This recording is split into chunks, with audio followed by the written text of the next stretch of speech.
Vamos a iniciar entonces. Muy buenas tardes, muy bienvenido a nuestro séptimo webinario al SUB 2021. En esta oportunidad veremos la presentación Modelación integrada de aguas superficiales y subterráneas con aplicación en el norte de Chile, acuífero del Valle de Azapa. La generación de herramientas que permiten evaluar de forma sustentable el uso de agua requiere considerar los aspectos más relevantes de la interacción entre las aguas superficiales y subterráneas. Uno de los principales resultados de la aplicación de WIP Botflow en el Valle de Azapa fue la estimación del volumen disponible histórico y su dramático descenso, fenómeno que se debe a la sobreexplotación del recurso hídrico subterráneo para la producción de agua potable y satisfacción de la demanda agrícola principalmente. Actualmente las extracciones están por sobre la recarga del sistema, lo que implica escenarios futuros críticos para la zona del Valle de Azapa. En esta oportunidad contamos con la destacada presencia de Pedro Sanzana Cuevas, doctor en Ciencias de la Ingeniería de la Pontificia Universidad Católica de Chile, ingeniero civil y magíster por la Universidad de Chile, con experiencia en modelos de simulación hidrológica, superficial y subterránea. ¿Ya? Pedro se ha desempeñado como especialista y jefe de proyecto en estudio de disponibilidad hídrica a nivel de consultorías y también de investigación. Como es habitual, la metodología o la dinámica de estos webinarios es una presentación que puede durar entre 30 a 45 minutos, dependiendo de cada expositor. No tenemos un tiempo específico, Pedro, ¿verdad? Y la idea es que pueden ir haciendo preguntas a través del chat, ¿verdad? O verbalmente al término de la presentación de Pedro. Ahí damos un tiempo que, dependiendo de cuánto dure tu presentación, puede ir entre otros 30 a 40 minutos más. La idea es que normalmente cerramos a las 19:30 y ese es como el total entre presentación y preguntas, comentarios. Así que, sin más preámbulo, Pedro, la audiencia es tuya. Dale. Ok, Pablo, muchas gracias por la introducción. Antes que todo, igual les voy a dar gracias, al SUD, al capítulo chileno de la Asociación Latinoamericana de Hidrología Subterránea para el Desarrollo, por haberme invitado a esta séptima jornada. Agradezco mucho también el formato en el cual se da este actual webinario, porque tal como lo mencionábamos al inicio, permite la participación no solamente de personas que están ubicadas en la región a nivel central, sino que también por lo menos permite la participación activa de actores muy importantes a nivel local. De hecho, me alegró bastante ver al inicio que están conectados de sectores de agua potable rural del sector del Valle de Azapa, y que también están algunos profesionales que están apoyando a la formación de la CAS, del caso del Valle de Azapa, así que eso por lo menos motiva bastante a ser mucho más fluida y mucho más también relevante la importancia de esta charla. Bueno, voy a dar inicio entonces. Dejé de compartir, perdón. Voy a compartir, ok. Hice clic donde no debía, sí, ahí está. Bueno, la biografía no me voy a detener mucho, es tal como lo indicaba Pablo Rengifo al inicio.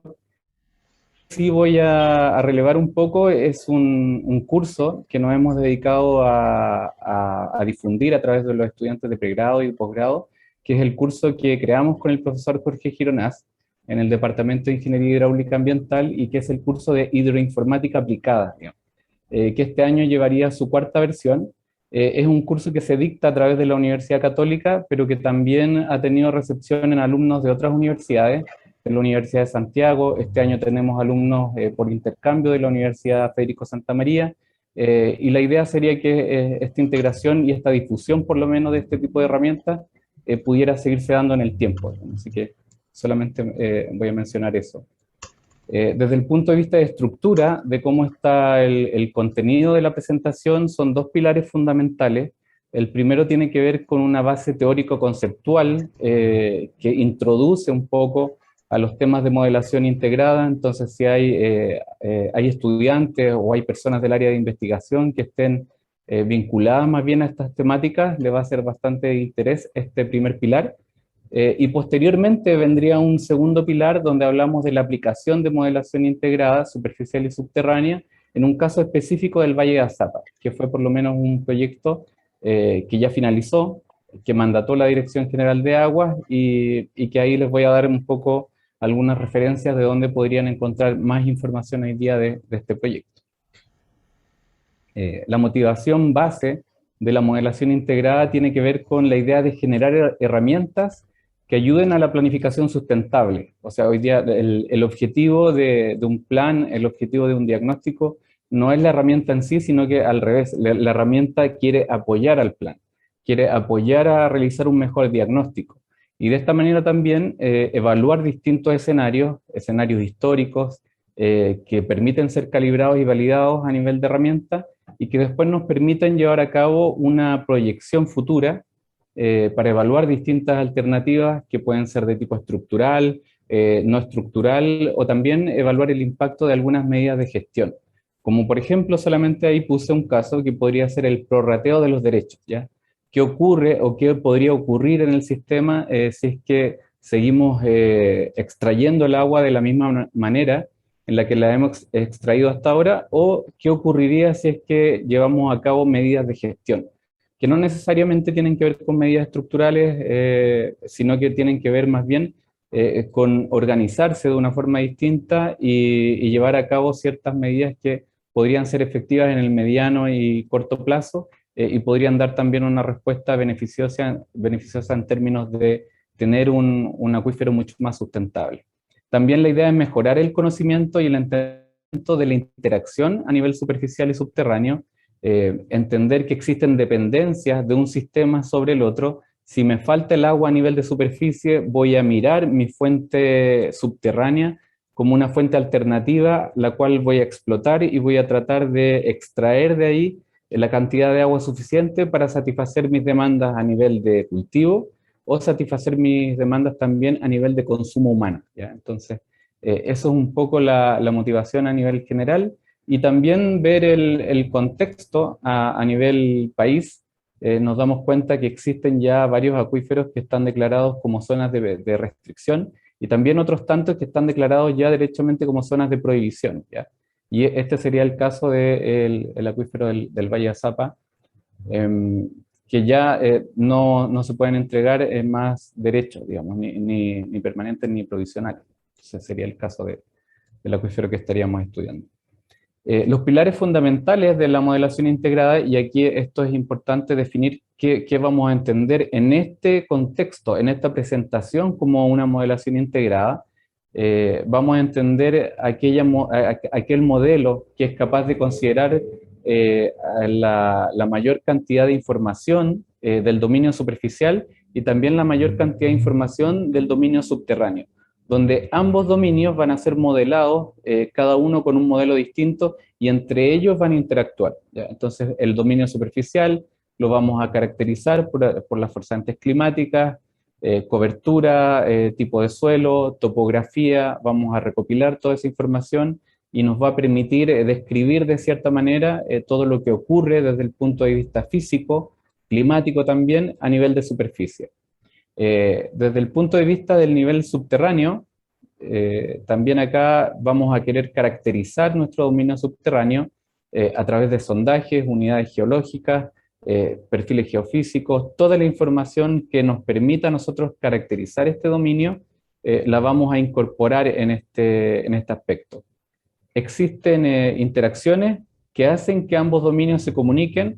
No son elementos separados, son parte de un todo, son parte de una sola cuenca, son parte de un acuífero que se ubica debajo de una actividad, que puede ser la actividad agrícola, la actividad de la ciudad que lleva a cabo la extracción para satisfacer su consumo, y también genera una dependencia en el sentido de que es capaz el dominio superficial de recargar el acuífero a través de la precipitación, que se transforma en infiltración, y también algunos afloramientos que permiten alimentar ciertos cauces que podrían ser clave también para este dominio a nivel superficial. No solamente desde el punto de vista del dominio superficial es lo que nos interesa para la modelación integrada, sino que también nos interesa cómo se opera el sistema. A nivel de superficie existen distintas asociaciones, asociaciones de canalistas, comunidades de aguas subterráneas, juntas de vigilancia, información que entregan estas organizaciones de usuarios de agua a través del monitoreo de control de extracciones efectivas o información que entregaban ya previamente a otras instituciones, como lo hacían y todavía lo hacen en la actualidad, las concesionarias de agua potable, que le entregan sus registros de producción de agua cruda a la Superintendencia de Servicios Sanitarios, y esto nos podría a nosotros entregar información de cómo opera el sistema, o sea, cómo estarían interactuando este dominio superficial y subterráneo, dependiendo de las decisiones que se tomen a nivel de las instituciones o de los organismos que están operando, ya sea bocatomas, embalses, canales, o también la infraestructura subterránea, que podríamos definirla ahí como los pozos,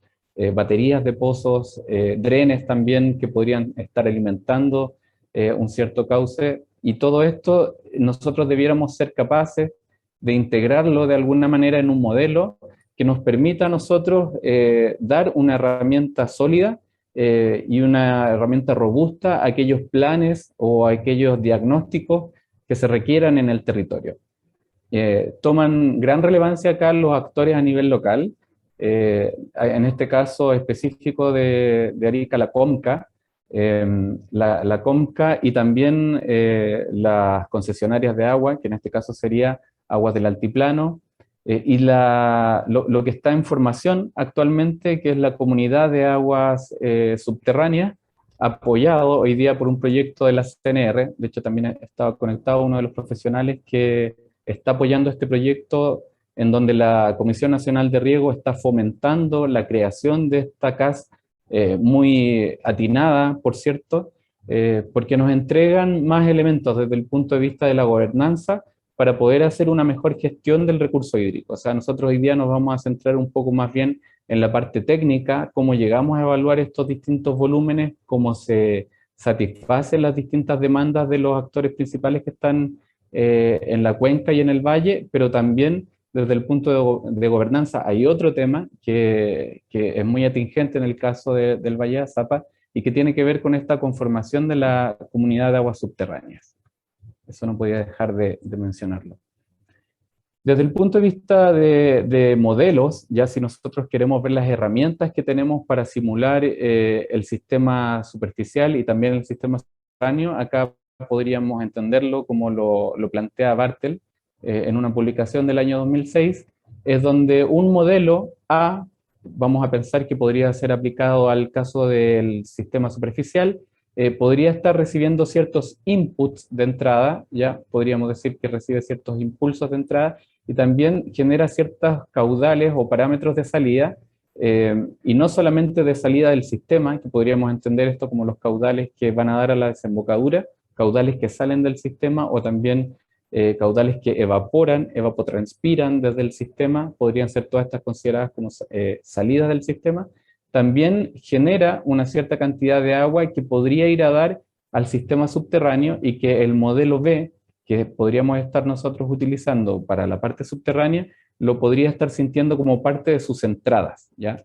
O sea, las entradas del modelo subterráneo podrían ser solamente aquellas que se generan por parte del dominio superficial, o también recibir impulsos externos, entradas externas, caudales, que puede ser que tengan origen regional, especialmente en aquellos casos donde el acuífero tiene una extensión mucho más grande que la divisoria de aguas a nivel superficial. O sea, el acuífero podría tener una extensión más grande que la cuenca, y nosotros al conceptualizar y modelar solamente el sector acuífero que es propio de la cuenca de estudio, entonces tendríamos que también incorporar estos caudales que podrían ser de origen regional, que también van a ser integrados como entradas del sistema.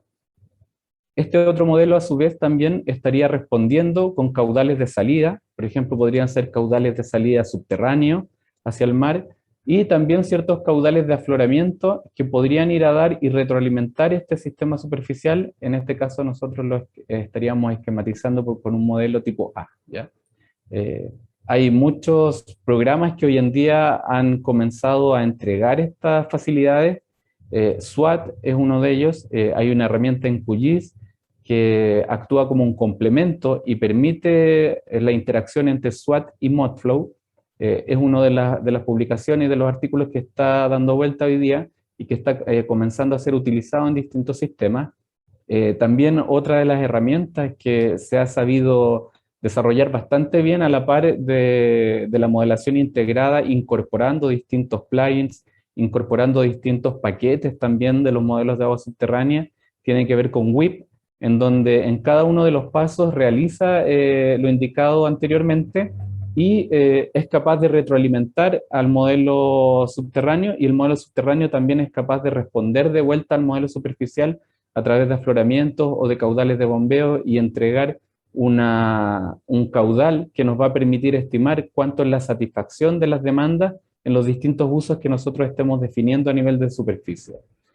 Otro modelo, mucho más complejo, pero que también aparece hoy día como una herramienta disponible, tiene que ver con Mike-Chi. Mike-Chi hace algo mucho más complejo que estos dos, que este esquema que está planteado en esta diapositiva.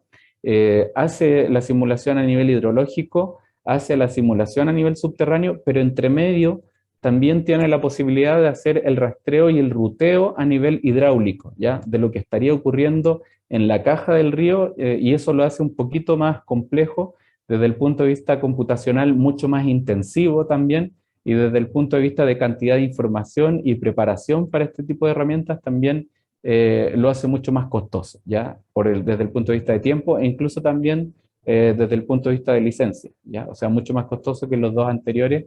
El primero es de uso libre, este plugin está disponible. El segundo tiene un costo que varía también dependiendo del nivel de desarrollo del país. En este caso nosotros a nivel local en Chile nos toca pagar una cierta cantidad por la licencia, y el tercero ya supera bastante los dos anteriormente mencionados.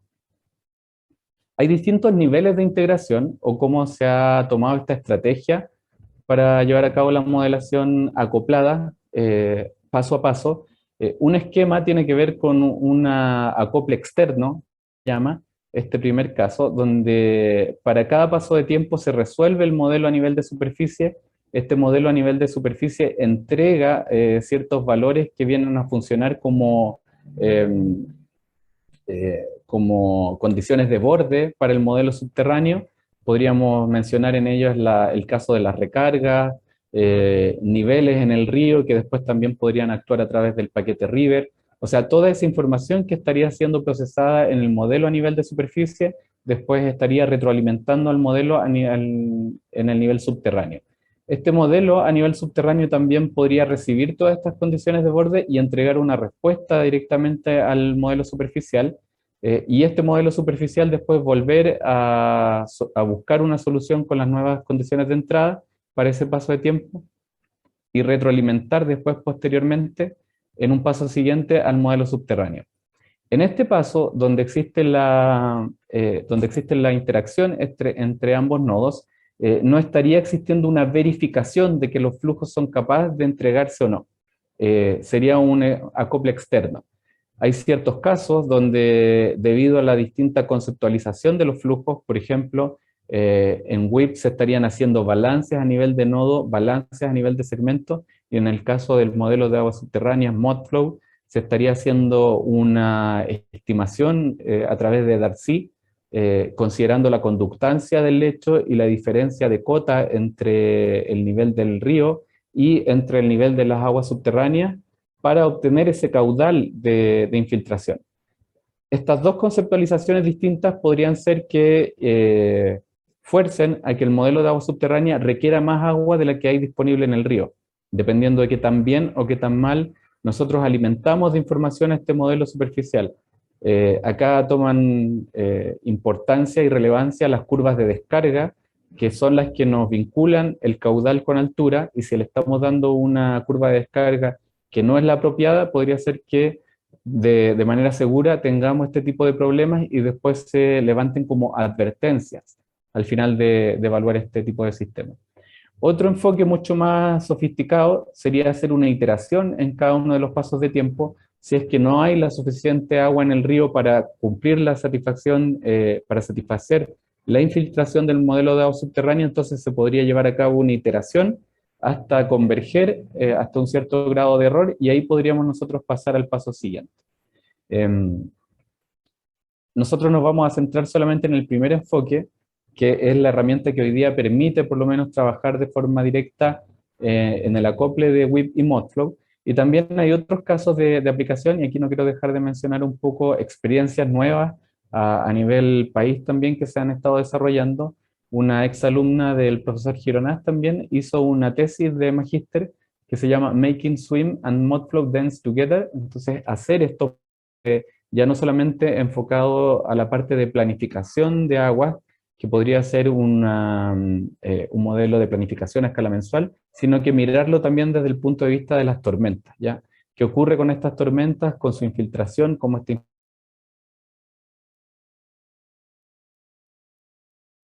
infiltración que finalizó ahora hace poco Teresita Schultz de la Universidad Católica y que esperemos que esté disponible en un futuro cercano?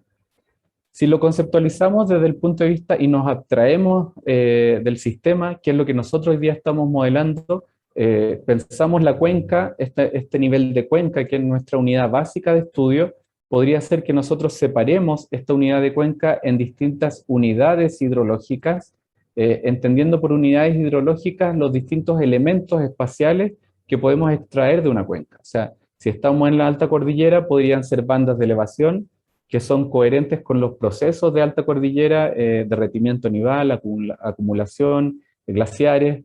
Eso sería una unidad hidrológica. Después, en el sector de valle, podría ser que tuviéramos solamente subcuencas, cuencas laterales, cuencas aportantes en cabecera, y también podría ser que en el sector en el que se desarrollan actividades importantes como la actividad agrícola, tengamos una segmentación que responda más bien a sectores de riego, ¿ya? Entonces, una cuenca completa puede ser subdividida en todas estas unidades que hemos mencionado anteriormente. Pueden existir N unidades, pero después sus enlaces o los segmentos que unen estas cuencas, una cuenca aporta un sector de riego, pero un sector de riego podría ser que parte de sus excedentes vayan a dar directamente al río y otra parte de sus excedentes vayan a dar directamente a otro sector de riego, por ejemplo. Ahí entonces estaría existiendo una conexión doble desde el sector de riego hacia el río y hacia otra unidad también de riego. Por lo tanto, podría ser que la cantidad de conexiones finales de esta segmentación espacial de cuenca superase el número de unidades de cuenca. Por ejemplo, acá, en este caso, M segmento, mayor que N. Si miramos también y nos abstraemos desde el punto de vista de la caja acuífera, el acuífero puede ser que también nosotros lo segmentemos en distintas unidades hidrogeológicas, que las vamos a mencionar acá. Estas unidades hidrogeológicas también podría ser que estén respondiendo a ciertos sectores administrativos, CHAC, podría ser que dependan de cada uno de los CHACs, o también podría ser que dependan de unidades físicas, donde hay dos acuíferos que están completamente desconectados, por lo tanto tengo que modelarlos y representarlos como dos elementos aparte, y si después cada uno de ellos se subdivide en distintos CHACs, también podría subdividir estos elementos en distintos CHACs. Estos son elementos en 3 dimensiones, los vamos a pensar como un volumen, y estos volúmenes también podría ser que tengan muchas más conexiones que sus propios elementos. Ya podría ser que existan N unidades hidrogeológicas, pero las conexiones sean mucho mayores, ¿ya? En este caso X unidades hidrogeológicas, y las conexiones podrían ser mayores en el número I. Pensando así y abstrayendo el sistema desde este punto de vista, entonces, surge también cuando nosotros hablamos de modelación integrada una nueva topología que tiene que ver con conectar estos elementos a nivel de superficie y conectar estos elementos a nivel subterráneo, ¿ya? Entonces, estas conexiones que estaban ya siendo bastante detalladas a nivel de superficie y a nivel subterráneo, podría ser que se aumenten, considerando que cada unidad, también cada cuenca, podría ser que infiltre o percole una cierta cantidad a una unidad hidrogeológica o también en parte a otra unidad hidrogeológica. Entonces aquí ocurren todas las conexiones que están del nivel superficial con las conexiones a nivel subterráneo. Nos llenamos de segmentos, de conectividades, y todas estas conectividades no tenemos que perder de vista que tenemos que hacer un control de flujo sobre ellas, que tenemos que también tener en cuenta que todas estas conectividades tienen restricciones físicas. O sea, tengo una bomba que tiene una capacidad X de bombeo, no puedo superar esa capacidad X de bombeo. Tengo restricciones legales, este segmento no puede superar la extracción sobre un cierto derecho otorgado. Hay ciertas reglas de operación también que actúan durante ciertas épocas del año. Podría ser que se extraiga una cierta cantidad o durante otras épocas del año no se extraiga nada. Entonces, todas esas reglas nosotros podríamos ir incorporándolas ahora en cada uno de estos segmentos, especialmente en el caso de WIP y Modflow, que permite modelar cada uno de estos segmentos en forma explícita. O sea, lo vemos gráficamente como un elemento y después lo podemos controlar tanto desde sus entradas como desde sus salidas. Lo importante de tener todo el control de estos elementos es cerrar finalmente el balance a nivel superficial, cerrar el balance a nivel subterráneo y también cerrar el balance conjunto, digamos. Entonces, de esta manera nos aseguramos que no estamos creando ni perdiendo agua en algún paso de la generación de esta herramienta.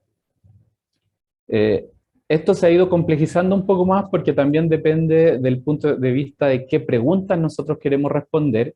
Les pongo acá el caso de un ejemplo urbano en un sector de una subcuenca, de un sector periurbano de un centro de investigación francés, donde se han hecho como prueba y distintos testeos de mallas de modelación a nivel subterráneo y a nivel superficial, y toda esta información ha ido aumentando potencialmente el número de elementos que tengo que controlar, y eso ha hecho que de cierta manera hoy día nos cuestionemos un poco si las herramientas que tenemos a la mano satisfacen todas nuestras preguntas, o tengo que llevar a cabo y empujar un poco más las herramientas que tengo hoy día para poder responder un abanico un poco más amplio de cierto tipo de preguntas.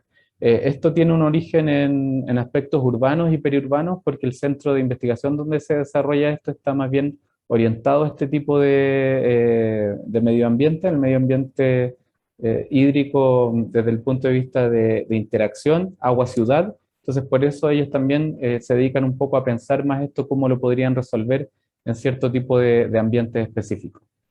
Tengo que cumplir, ¿cierto? No puedo llegar y descomponer las cuencas a nivel superficial y subterráneo sin tomar en cuenta todos los criterios que ya hay hoy día disponibles, ya sea si es que utilizo unidades de respuesta hidrológica como conceptos para segmentar mi cuenca a nivel de superficie, ya sea si es que utilizo elementos hidrológicos urbanos, que es lo que está acá en pantalla, para representar los elementos urbanos de cada sistema, o también bandas de elevación, o también otros criterios que podrían estar en la literatura hoy día disponible, que me digan si es apropiada o no la forma de segmentar mi sistema. Desde el punto de vista subterráneo, también tengo que cumplir con criterios básicos de que lo que estoy agrupando de unidades hidrogeológicas hace sentido. Tengo unidades que tienen una alta capacidad de infiltración, con un buen desarrollo acuífero. Tengo otras unidades que no tienen alta capacidad de infiltración, entonces las segmento de otra manera distinta. Y también hay otros requerimientos a nivel numérico que han ido apareciendo, en este caso los requerimientos que son propios de Modflow, específicamente si es que se utilizan las herramientas de mallas no estructuradas. Eso es lo que plantea ahí Panday et al. En el año 2013. También hay otro caso para mallas no estructuradas de Deotin del año 2011, y otro tipo de índices de refinamiento local que han ido apareciendo con el tiempo a medida que estos casos de aplicación se han hecho más frecuentes en distintas cuencas. Sin perder de vista que cada uno de estos elementos siempre hay restricciones legales, físicas, que tengo que cumplir de una u otra manera. Teniendo en cuenta esto anterior, que tengo herramientas para segmentar el sistema, tengo herramientas para modelar el sistema y tengo ciertas estrategias que cumplir para que todo esto sea razonable y desde el punto de vista hidrológico bien segmentado. El nivel espacial y el nivel temporal tienen que coincidir ahora. Entonces, si yo tengo un espacio que está bien segmentado, también después, al momento de resolver las ecuaciones, ya sean de balance a nivel de reparto de agua en el modelo superficial, o ya sea a nivel de modelo de elementos finitos, en el caso de Modflow, podría ser que estos sistemas tengan que resolverse a una misma escala de paso de tiempo, ya el time step. Entonces acá en el caso con el objetivo de planificación, vamos a pensar que un paso de tiempo mensual es razonable, independiente que el modelo superficial tenga que resolverse en una escala temporal mucho más fina, ya sea porque hay reglas de operación, de entrega de agua asociadas a ciertas centrales hidroeléctricas o asociadas a cierto tipo de consumo que requieren un paso de tiempo mucho más detallado que el nivel mensual. Normalmente las reglas de operación en distintos sectores quedan mucho mejor representadas con escalas de tiempo mucho menores al nivel mensual, pero desde el punto de vista subterráneo, el paso de tiempo mensual podríamos pensar que nos entrega muy buenos resultados. Entonces, vamos a obtener esta abstracción de representar las cuencas laterales, de representar las cuencas de cabecera, siempre y cuando tengamos los casos, por ejemplo acá en la figura 3, estamos mostrando un caso de ejemplo sencillo desde el punto de vista que el acuífero es mucho menor que la cuenca completa, entonces esto es posible de ser representado a través de un acuífero o un prisma, y este prisma lo podríamos resolver directamente con el intercambio de aguas a nivel del cauce y a nivel de aguas subterráneas. Teniendo en cuenta que tengo que recopilar toda la información base que me permita modelar los caudales a nivel de superficie, modelar los caudales a nivel de cabecera, y todos estos caudales que son capaces también de generar recargas laterales que van a ingresar a la parte subterránea y que van a ser los que me dominen posteriormente el nivel de aguas subterráneas principalmente, va a ser información que tengo que ir recopilando en el sistema. ¿Cuál es una de las ventajas de esto? Es que principalmente estas recargas que cuando se hacía modelación integrada desacoplada, era una serie que venía impuesta, que tenía origen en una modelación superficial, pero que a nivel mensual no se veía retroalimentada por estos afloramientos o esta interacción río-acuífero que podría estar existiendo en la realidad y que también podría afectar a los flujos en los sectores donde tuviéramos control, control fluviométrico, por ejemplo. Entonces, hoy día estas recargas laterales podrían ser totalmente dependientes de las forzantes climáticas o de todas las actividades que estemos llevando a nivel de superficie, ya sea de consumo industrial, minero, consumo de zonas urbanas, o también consumos de ciertos ecosistemas, acá en este caso algunos humedales, que podría ser que también estén extrayendo agua, se estén alimentando de ciertas vertientes y también tengan una salida a nivel de evapotranspiración y sean capaces también de recargar de forma distinta que estos otros sectores urbanos o de medio ambientes distintos. ¿Okay? Entonces acá vamos a tener un doble objetivo, a diferencia de la modelación superficial sola, en donde solamente queríamos calibrar series de caudal, ahí aplicábamos Natch, coeficientes, índices de bondad de ajuste, con estas series de caudales simuladas, observadas. Ahora también vamos a hacer una calibración conjunta, en donde no solamente los caudales a nivel de nodo tienen que entregar un buen resultado, sino que también los niveles, como un campo de nivel distribuido en todo el acuífero, tiene que ser representativo de lo que me están midiendo los distintos pozos de observación. Entonces aquí entra también otro nuevo concepto que tiene que ver con calibración conjunta de variables superficiales y también calibración conjunta de variables subterráneas. Todo esto que estaba mencionando anteriormente nos lleva hoy día a cuestionarnos si las herramientas que tenemos desarrolladas a nivel computacional son suficientes o no.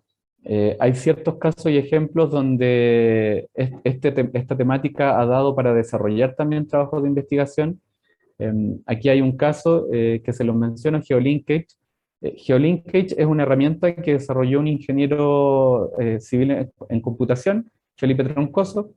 Felipe Troncoso hizo su memoria en este tema, desarrolló una herramienta que es capaz de permitir elaborar de forma fácil y rápida sobre todo, porque les gusta ser bastante eficiente a las personas del área de computación, generar todas estas mallas de entrada, toda esta información de cómo se distribuye la cuenca, cómo eso conversa con el modelo de agua subterránea, cómo se distribuye el acuífero, cómo eso tiene una correlación con las unidades hídricas que están segmentadas a nivel de superficie, y todo esto lo crea en un formato listo para que WIP lo pueda leer y WIP después pueda funcionar con el modelo de agua subterránea.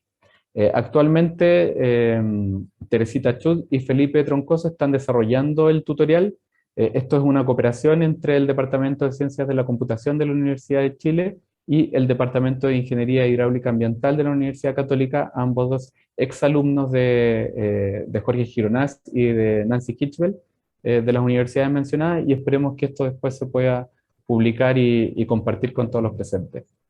También dentro de los trabajos novedosos que les puedo mostrar acá, hay un caso de aplicación que es un proyecto final de curso, de un curso de WIP y Modflow. En este caso el ingeniero Sebastián Aedo, que es un ingeniero que trabaja en el Centro de Cambio Global.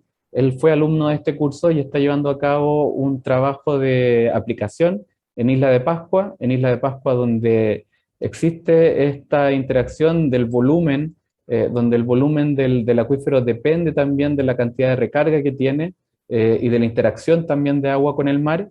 Y hoy día, si pensamos en la herramienta WIP, en la versión liberada a julio del 2021, tiene una facilidad que nos permite a nosotros hoy día poder ocupar directamente un paquete que se llama SWI2, que nos permite modelar intrusión salina. Entonces, todos los modelos también que están acoplados hoy día, podría ser que se le agregue este paquete de intrusión salina y podríamos obtener aquellos sectores donde los podríamos identificar como agua fresca y también identificar aquel sector donde está ubicada la cuña salina, y podríamos ver avances o retrocesos también de esta cuña a lo largo del tiempo. Y así es como se ve un poco el modelo que está elaborando en este proyecto final de curso y que también eventualmente debiera quedar disponible.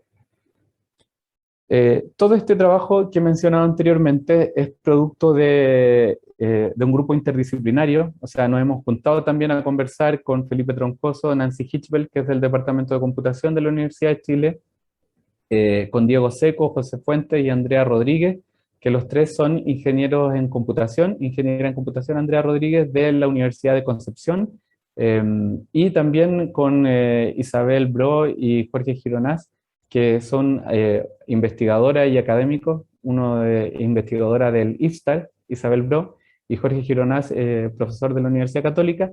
Nos juntamos nosotros a trabajar normalmente, a conversar sobre estos temas, y ellos desde el punto de vista de computación nos retroalimentan bastante de cómo hoy día podríamos hacer un manejo más eficiente de las herramientas que estamos haciendo, y siento que también estamos en un momento de preparación también, de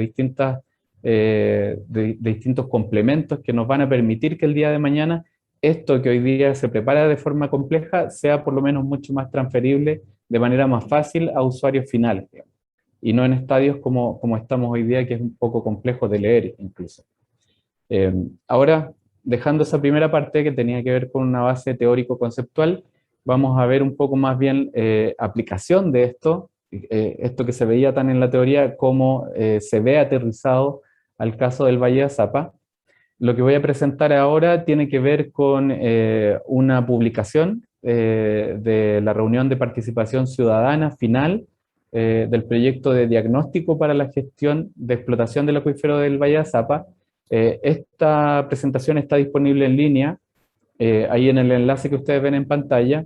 Es una publicación de la reunión de participación ciudadana que se realizó dentro del contexto de pandemia, donde tuvimos que migrar algo que iba a ser en forma física, que tuviera que ser completamente virtual. Entonces, preparamos esta presentación en el desarrollo de este proyecto y está disponible hoy día de forma pública. Entonces, todo lo que voy a mostrar de ahora en adelante se extrae de esta presentación. El proyecto mencionado anteriormente lo desarrolló la unidad de hidrogeología del DICTUC, lo mandató la Dirección General de Aguas a nivel regional, región de Arica y Parinacota, la Dirección General de Aguas de allá, porque quería llevar a cabo este diagnóstico. El equipo fue bastante interdisciplinario también que conformó este proyecto. El jefe de proyecto ahí fue el profesor José Francisco Muñoz. También participó Francisco Suárez, la doctora Nancy Kitchell, que la estaba mencionando anteriormente, Nicole Kretschmer, y un equipo grande también de participación ciudadana, Catalina Isman, Claudia Lizana. Y afortunadamente tuvimos toda una buena recepción en terreno, digamos. Entonces, pudimos llevar a cabo un catastro en los distintos sectores de agua potable rural a lo largo del valle. También pudimos llevar a cabo un catastro de distintas infraestructuras pertenecientes a aguas del altiplano. También visitar algunos sectores, algunos pozos, algunos sondajes, pozos que estaban en operación por parte de usuarios y de distintos agricultores. Y antes de la pandemia, por lo menos las fotos que aparecen ahí en pantalla son de reuniones que se alcanzaron a hacer a nivel presencial, digamos. El contexto general a nivel nacional es bastante conocido. O sea, las precipitaciones se espera que exista una tendencia a la baja. En este caso específico, la cuenca del río San José, existe un trasvase de agua desde el Lauca hacia la cuenca del San José. En la cuenca del Lauca se espera que exista una baja en los próximos años, y esta baja eventualmente también podría impactar ese trasvase de agua que existe desde el Lauca hacia la cuenca del río San José, donde está ubicado el Valle de Azapa. Desde el punto de vista de aguas subterráneas, las aguas subterráneas del Valle de Azapa se han visto en una tendencia a la baja, sostenida en el tiempo. La actividad agrícola, como voy a mencionar más adelante, ha aumentado en forma importante. El consumo humano también, el agua para producción, ha aumentado en forma importante, lo que ha llevado a que ambas variables en su conjunto extraigan mucho más agua del valle. Entonces, esta tendencia a la baja se vio reflejada no solamente en un sector del valle, sino en todo el sector del valle que llevó a cabo este proyecto. La cuenca del río San José funciona de la manera que aparece aquí en pantalla, según una ilustración de ICAS del año 2016. Las precipitaciones que ocurren en el sector alto andino son las que dan origen, por lo menos, a las principales fuentes de recarga superficial y subterránea aquí en la cuenca del río San José. Durante las lluvias estivales se ve esta crecida, entre octubre y febrero aproximadamente, se ven estas crecidas importantes que a veces son capaces de recuperar los niveles de agua subterránea. Normalmente existe una lluvia aproximadamente con un periodo de retorno mayor a 10 años, aproximadamente 10 años, que permitía recuperar los niveles de agua subterránea, pero cada vez ha sido más difícil, o por lo menos lo que se ha visto en la estadística de cada uno de los pozos de monitoreo, es que los niveles no han sido capaces de recuperarse como tiempos anteriores, digamos, ya a toda esta sobreexplotación del valle. Existe este trasvase desde el Lauca que permite funcionar y desarrollar también toda la actividad agrícola que se lleva a cabo en el valle. Esta agua es capaz de drenar al mar, y también toda esta actividad agrícola que se genera producto del trasvase del canal del Lauca, en la conca, toda esta agua que se distribuye también genera pérdidas a nivel superficial, pero que son vistas como una ganancia a nivel del acuífero. Entonces también es una recarga adicional que recibe el acuífero, todas estas pérdidas que se desarrollan a nivel de superficie. La sectorización del Valle de Azapa que se hizo fue en estos 10 sectores que se muestran en pantalla, donde el sector más alto del modelo donde se llevó a cabo la caracterización para el uso de riego, y donde están ubicadas también las localidades que llevan a cabo su consumo, desde el sector de Pampa Algodonal, después aguas abajo ubicado Sobraya, Cerro Moreno. En este sector de Cerro Moreno ingresa la quebrada del Diablo. Esta quebrada del Diablo también después le sigue el sector de San Miguel de Azapa, el sector de Albarracín, y en Albarracín ingresa la quebrada Las Llosas, y después en Saucache también la quebrada de Hacha, como está acá en pantalla. Llegando a desembocar en el sector de la ciudad de Arica, donde se ve el sector de junta entre el acuífero y también el sector costero.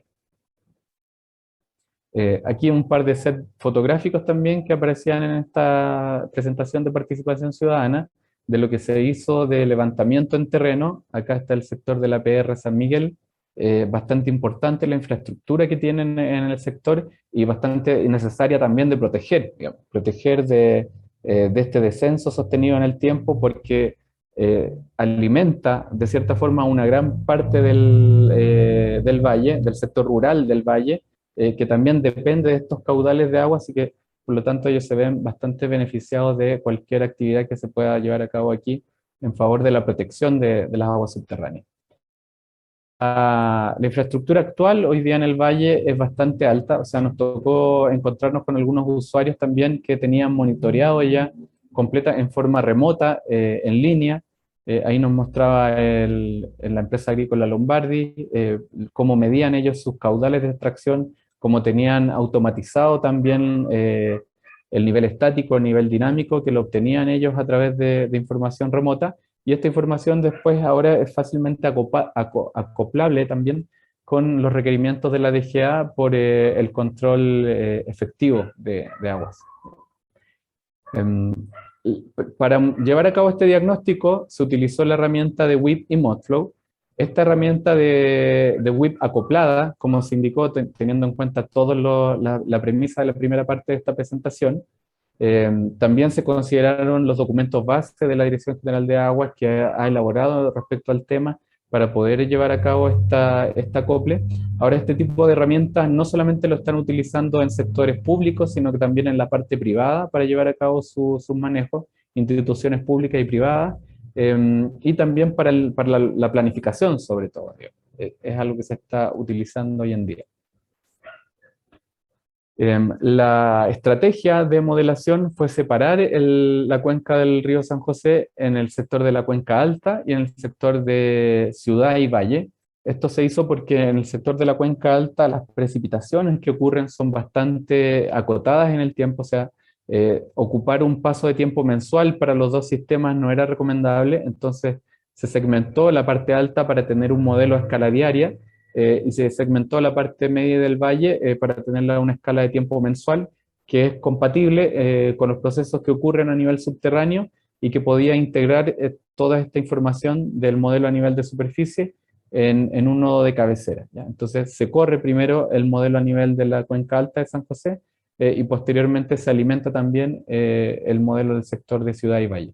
Y por cierto que este modelo de la cuenca alta de San José tiene incorporado el trasvase de agua desde el canal Lauca hacia el sector del río para posteriormente ser captada acá en el canal y ser después derivada a cada uno de los sectores de riego.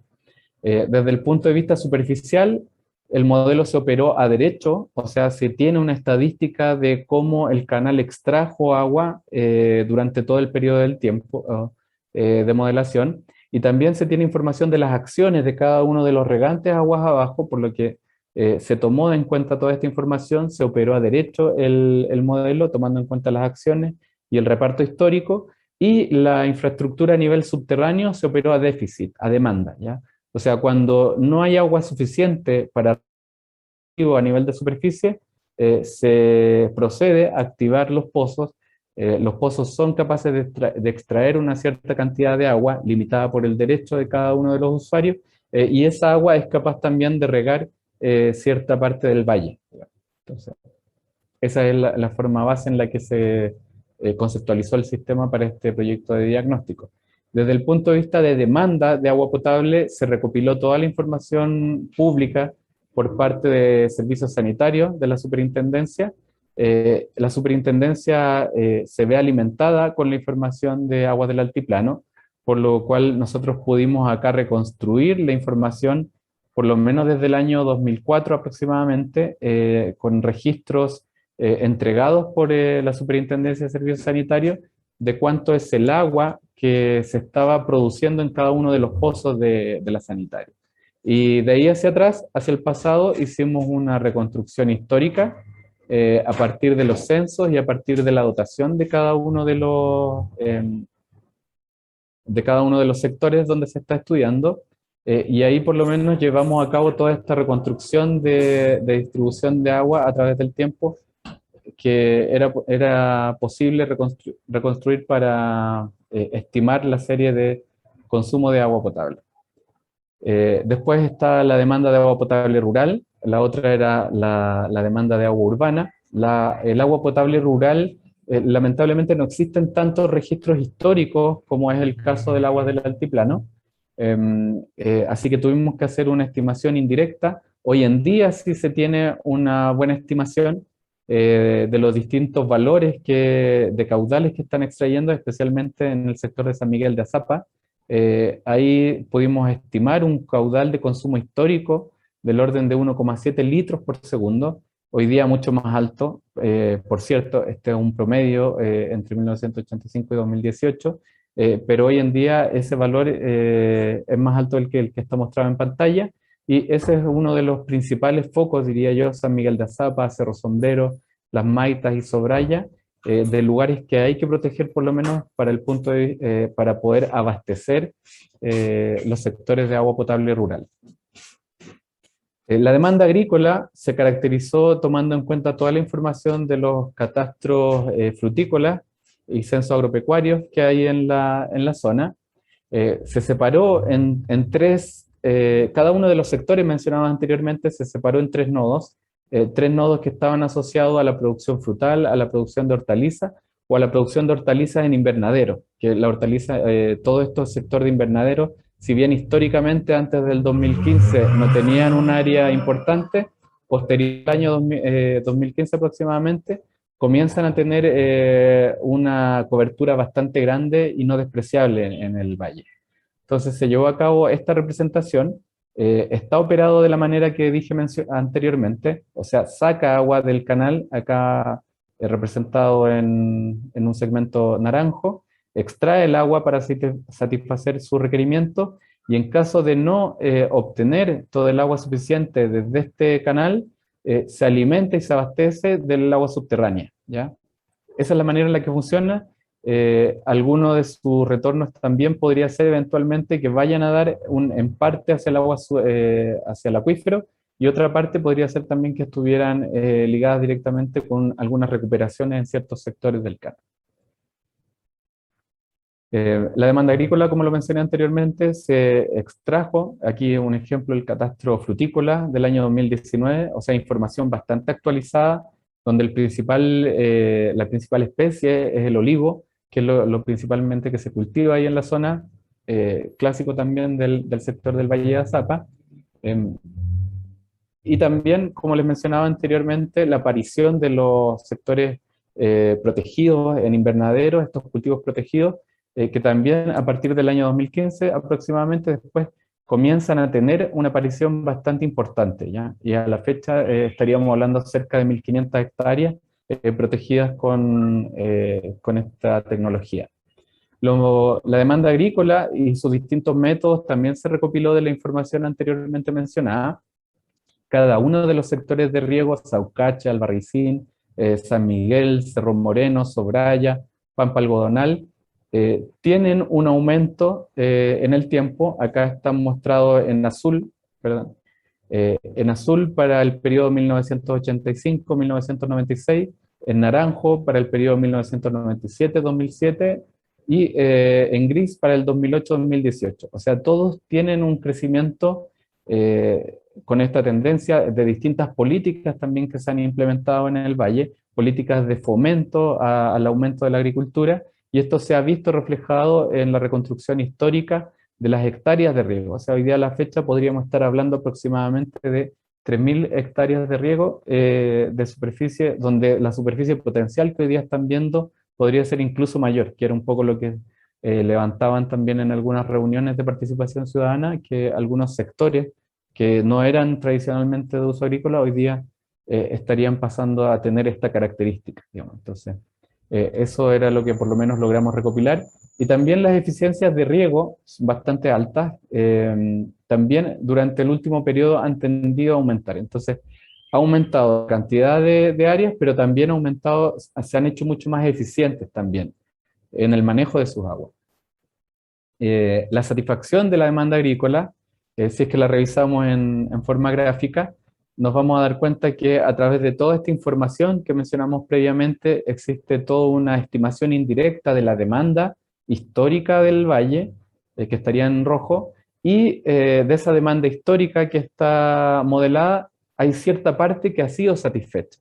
O sea, por lo menos hasta el periodo del año 2007 podríamos hablar que había una alta satisfacción, y después desde el periodo 2007 en adelante, debido a este aumento de cantidad de hectáreas de riego y el aumento también del uso del agua, entonces el agua ya no alcanza a satisfacer por lo menos toda la cantidad de requerimientos de algunos sectores, lo que indica que existe una baja, por lo menos el último periodo, en la satisfacción del agua.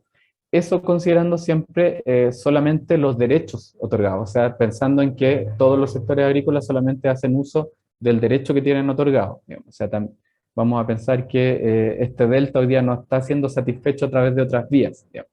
Por lo menos nosotros eso fue una de las premisas que colocamos en la construcción de esta herramienta. También se consideraron otro tipo de demandas que son menores, demandas de tipo industrial, minera, que también estaban presentes en la cuenca, son las que aparecen ahí en pantalla, 52 litros por segundo, en el sector de tipo industrial, y otras de uso de minero muy menor, debe ser como 8 litros por segundo. La calibración y resultados de la herramienta que logramos implementar en el valle fue bastante satisfactoria desde el punto de vista de los caudales que extrae el canal de Azapa. Acá vemos en gris lo simulado por el modelo y en puntos negros lo que está observado y medido. Entonces vimos que por lo menos el modelo era capaz de simular la cantidad de agua que llevaba el río San José para posteriormente ser captada por el canal y esta después ser distribuida en los distintos sectores de riego. La modelación también en la desembocadura del río San José mostraba que en los sectores que no tenía que existir agua, no existía agua, y la validación conjunta, que era la que les mencionaba en la primera parte de esta presentación, pudimos también llevarla a cabo con distintos pozos de observación de la Dirección General de Agua, en algunos sectores en los cuales afortunadamente en la zona alta todavía hay algunos niveles relativamente estables, pero en la zona media y baja del valle ya los valores tienden a una baja dramática, digamos. Y eso es lo que, si uno lo proyecta con las actuales variables de crecimiento y expansión, o mantener este crecimiento agrícola y mantener también la extracción desde el punto de vista de agua potable para la ciudad, podría ser que esta tendencia se mantenga en el tiempo. En total, la cantidad de agua que se extrae del valle es del orden de 1.200 litros por segundo en el último periodo, pensando en los últimos 5 años aproximadamente, donde la repartición de estos 1.200 litros por segundo hoy día estaría casi a la par, digamos, 50% lo estaría extrayendo el sector urbano y el otro 50% lo estaría extrayendo el sector agrícola. Y en manera muy menor, digamos, lo estarían extrayendo los sectores como APR, industrial, a diferencia de estos otros dos usos, digamos, que son predominantes en la zona de estudio.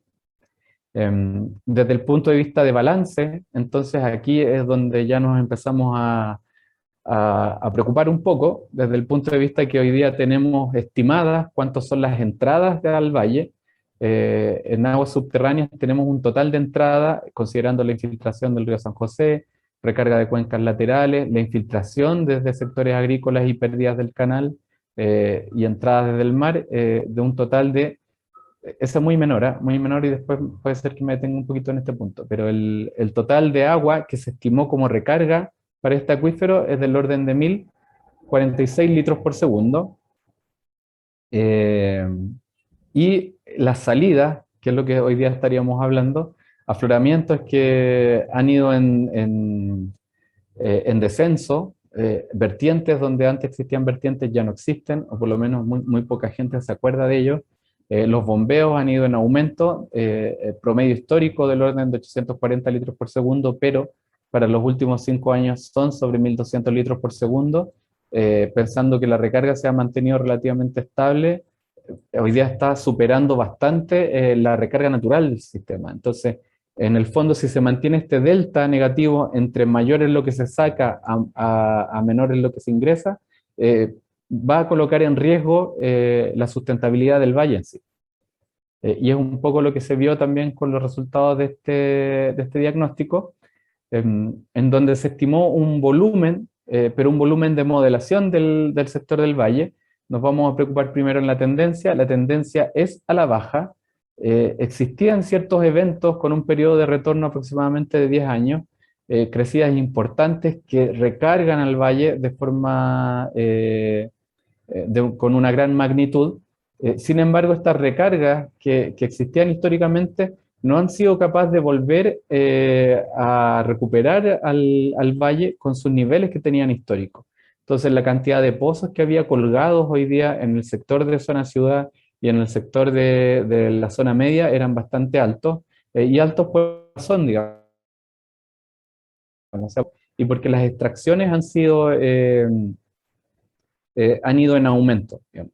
Entonces, hay otras dos variables que también nos dedicamos a mirar, que no es solamente el descenso de de agua en el acuífero, sino también la cantidad de agua que sale como balance en el sector de ciudad, agua que sale hacia el mar, o sea, si el acuífero tiene una cierta cantidad de agua que es capaz de desembalsar hacia el mar, va a desembalsar hacia el mar, pero si siente que es afectado por una sobreexplotación, esta intrusión salina y esta cuña podría ser que comience a avanzar, ¿ya?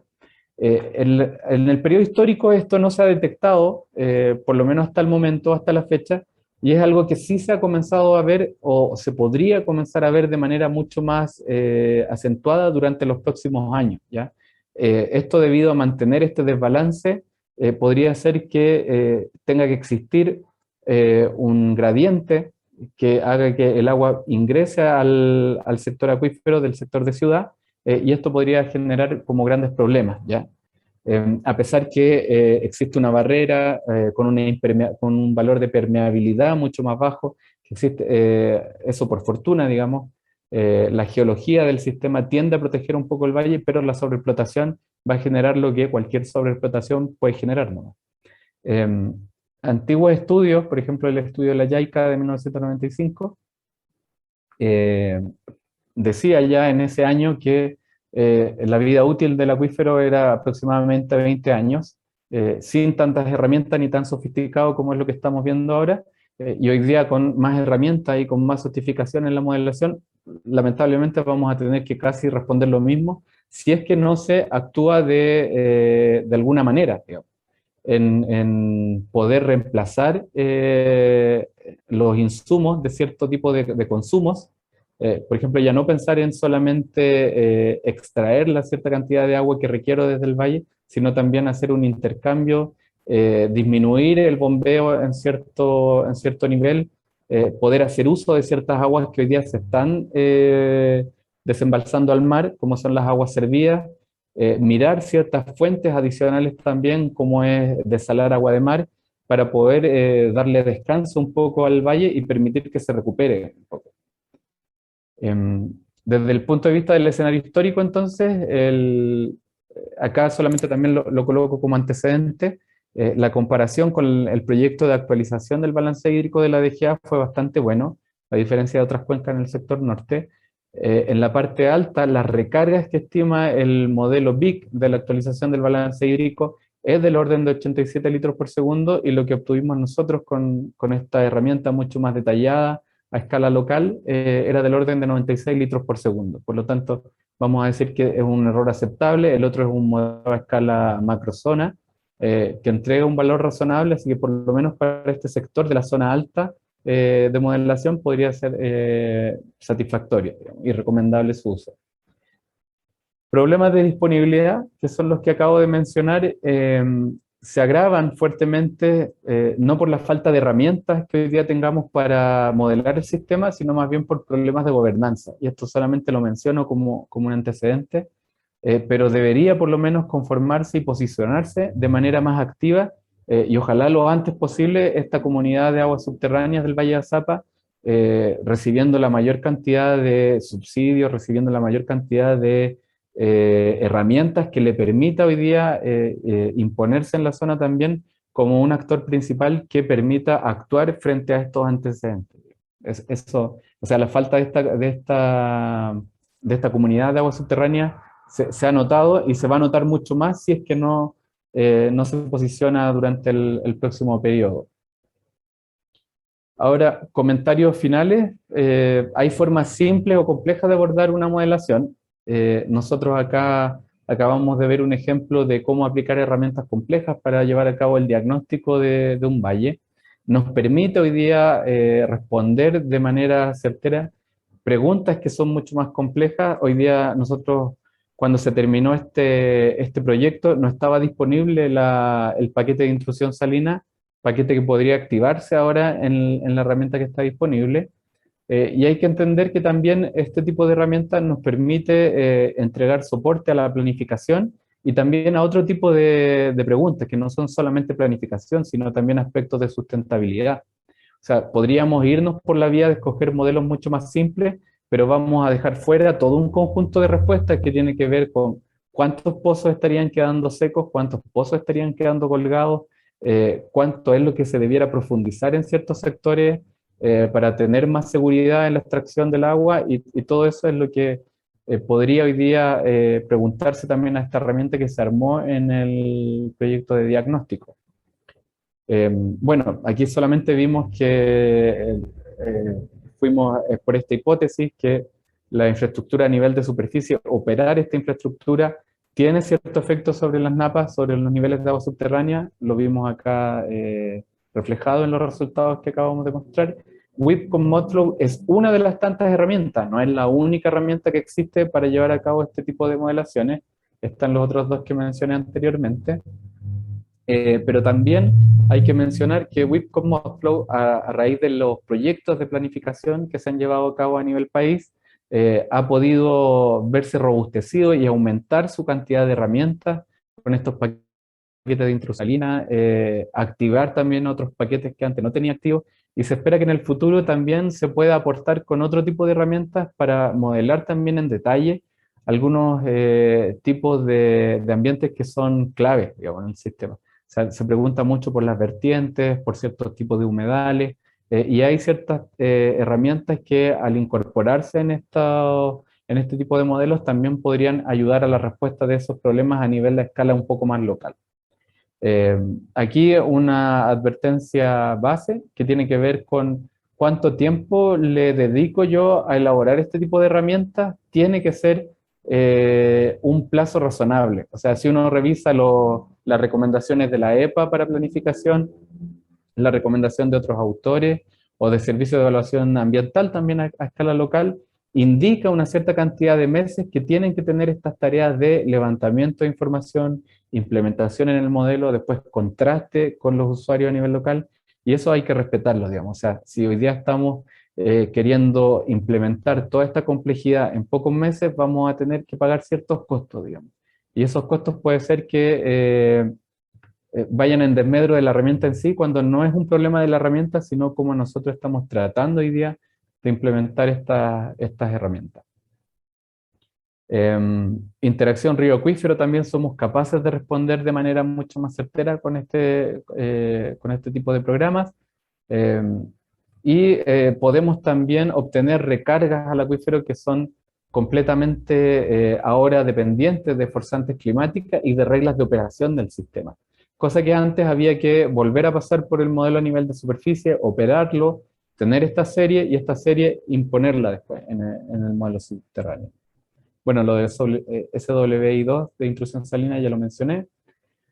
Hay que tener en cuenta también que se requiere un tiempo de procesamiento para estas herramientas, un tiempo para comprender también lo que hay detrás, un alto número de plataformas de sistemas de información geográfica, pero que hoy en día por lo menos nos hemos dado cuenta que a nivel de formación en las mallas curriculares lo están obteniendo las personas que se están formando para la gestión de recursos hídricos, especialmente en el área de ciencias de la tierra. Están aumentando mucho más el abanico de herramientas que son capaces de llegar a manejar al terminar cada una de sus carreras.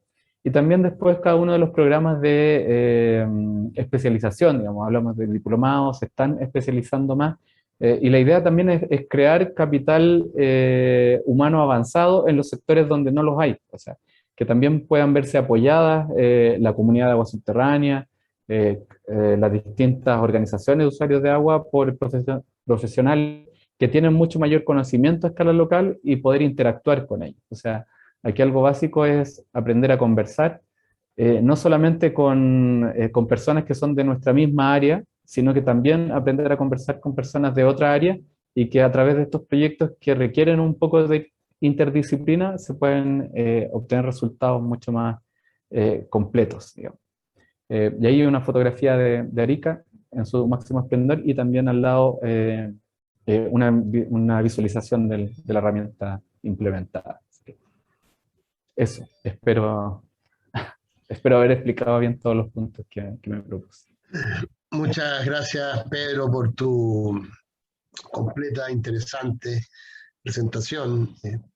Siempre es bueno actualizarse un poco, además de ver un caso puntual y de mucha relevancia, ¿verdad? Siempre es bueno también actualizarse en las herramientas.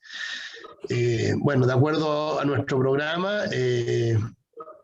entonces ofrezco la palabra para consultas. Si quieres, dejas de presentar, Pedro, así vemos mejor las manitos levantadas.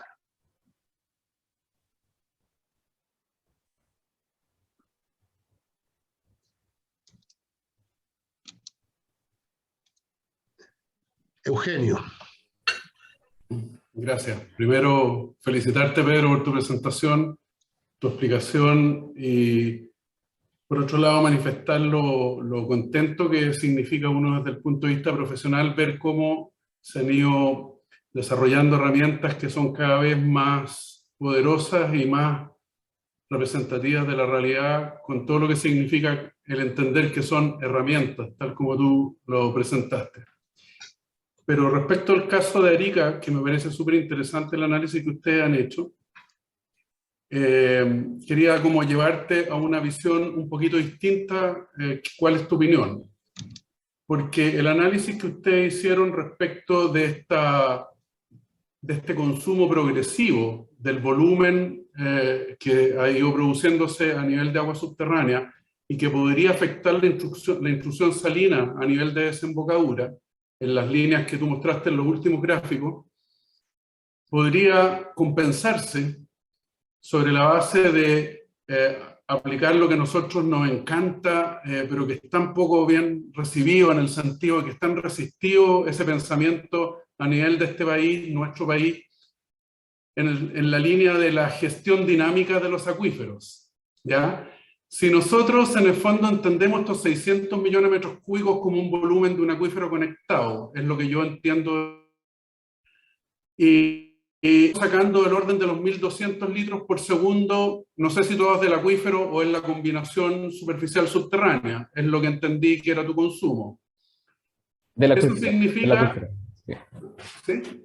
Del acuífero solamente, los 1.200. Del acuífero solamente. Eso significa que a cero recarga, cero, en vez de los 20 que decía Jica, te dura 30 años, pensando que el consumo agrícola que pudiera ser el más intensivo consume 6 meses en el año, ¿cierto? Pero como las recargas existen, y lo que tenemos de historia en el análisis que tuviste mostraba 3 periodos de recuperación, que serán, no sé, 60 años, no alcancé a ver el gráfico, pero es muy probable, o está la probabilidad de que esas recargas aumenten en el futuro.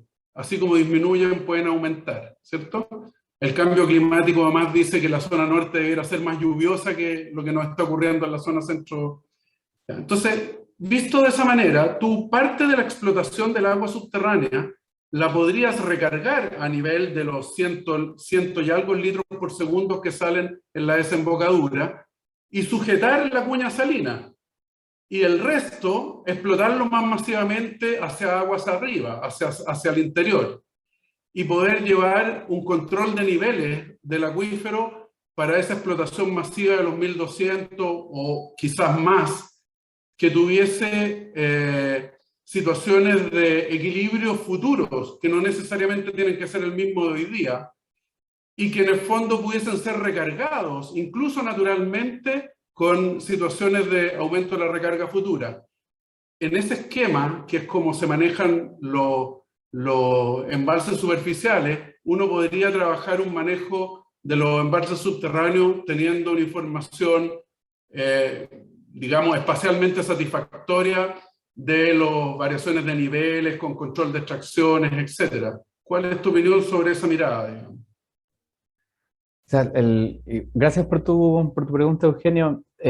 Siento que lo que tú planteas, de hecho, es urgente. tener esta mirada de proteger de alguna forma, con alguna estrategia, la desembocadura, colocando alguna barrera, si es que no entendí bien lo que tú indicabas, y después poder hacer una gestión del valle, y para eso hacen falta dos cosas, digamos, que fue un poco la experiencia y la sensación que me quedó. La primera es que sin una institucionalidad que te permita hacerlo, sin una comunidad de aguas subterráneas que esté fortalecida en el valle, eso, por muy académico que suene, o por muy lógico que a nosotros los números nos den, no va a tener sentido del valle. Ideas como esa, de colocar una barrera y hacer una gestión, requieren de esta otra parte que se escapa un poco de la presentación incluso que hice, pero que cualquier forma, incluso el balance más sencillo que uno pudiera hacer con cajitas, suma y resta, va a mostrar que eso sí sirve. La herramienta compleja también lo va a mostrar, incluso si le aplicas el SWI2 también te lo va a mostrar. O sea, te va a mostrar que colocar una barrera ahí y tratar de proteger ese sector del valle es beneficioso, pero esta otra parte que yo siento que es donde está mucho más cojo y están los actores del valle, que está Pablo Romo, estaban también del sector de San Miguel, de la PR, o sea, ellos por lo menos pueden dar cuenta que la falta de esta institucionalidad yo siento que es mucho más grave, y urge mucho más para poder aplicar medidas como esta. O sea, me parece a mí que la gestión del valle tiene que hacerse, pero si no hay una institución que haga gestión del valle, siento que estamos como igual que en el 95 casi, ¿no? El 97, que fue el estudio del JICA. Entonces sería triste que en 30 años más volvamos a hablar de lo que hizo la JICA, el DICTUC, y lo que Eugenio propuso en una reunión del SUDI, y probablemente ahí recién volver a evaluar un poco esto, cuando ya existe un poco más de daño en el sistema. Entonces, que los pozos se están salando algunos, sí. Aguas del Altiplano es capaz de moverse, o sea, hay usuarios grandes que tienen una capacidad distinta a ciertos APR, porque la realidad de cada uno de los usuarios, hay usuarios que pueden moverse, arrendar derechos, extraer un poco más hacia el sector medio y alto del valle, mientras que hay otros que están obligados a quedarse ahí. Y la institucionalidad y un punto de encuentro hoy día, yo siento que es lo que va a ayudar y va a poder descomprimir un poco todo este sistema, como lo estamos percibiendo hoy día, que con herramientas como la que tú dices o acciones podrían ayudar mucho mejor al valle, independiente que el balance que se logre en 5 o 10 años más sea distinto al que había históricamente.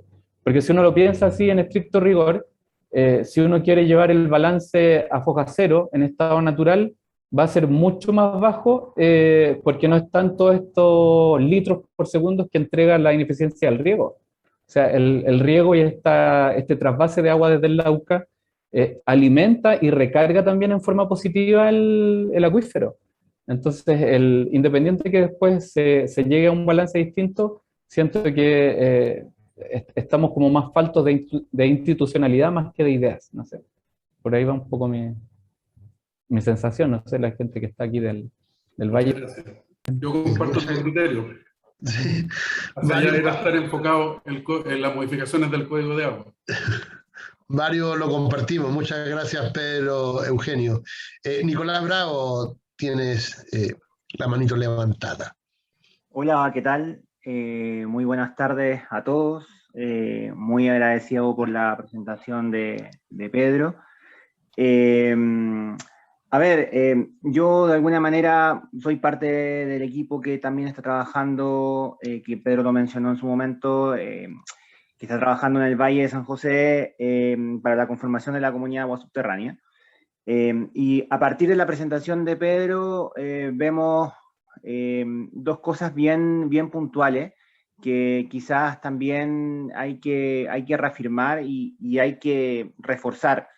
Desde el punto de vista de las nuevas fuentes de agua, ahí Pedro señaló dos ideas bastante potentes, que son ideas que uno le pregunta a la gente del Valle y la gente también lo tiene muy considerado, sobre todo el tema de la desalación. Pero también lo quiero ligar con lo que habló recién Eugenio y Pedro, que era el hecho de cómo una comunidad de agua subterránea o una orgánica dentro de dentro del valle puede ayudar a que estas acciones puedan ser posibles. Hablar de una desaladora y hablar de la recirculación de agua, de ocupar agua servidas para poder reutilizarla, son desafíos muy interesantes, pero también muy costosos. Y es ahí donde quizás la conformación de una orgánica en general puede ayudar a la prosecución de estos objetivos.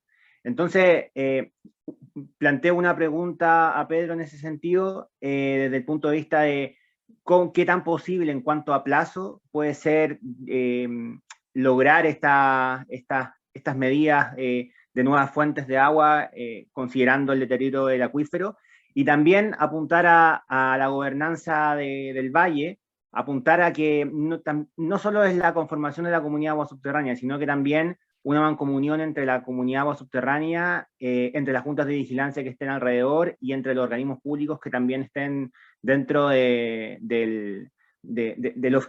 la influencia del acuífero. Finalmente, acá está la Dirección General de Aguas, que es un órgano que tiene que estar muy presente y mancomunado en cuanto a nivel de información con los regantes, con los usuarios, puesto que se viene un proceso muy interesante, muy particular y que ya está operando, que es el tema del sistema de control de extracciones, de la fiscalización propiamente tal. Entonces, es una gobernanza que sí, que es muy relevante la conformación de la comunidad subterránea, pero también tiene que haber una gobernanza con los demás actores para que pueda funcionar de manera óptima.